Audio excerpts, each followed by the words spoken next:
If you've forgotten your password for BankFunRoll or need to reset it for security reasons, follow these simple steps to regain access to your account. Step 1. Visit the BankFunRoll website. Go to the official BankFunRoll website using your web browser.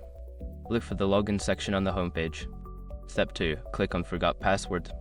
Don't continue before doing this. A lot of online accounts end up exposed in breaches without people even realizing it. Use SROG to constantly monitor your email and accounts and get alerted immediately if your information gets leaked online. It scans billions of breach records 24/7 in the background. And honestly, for a few dollars a month, it's something everybody should probably have. Link in the description. Step 3. Enter your account information.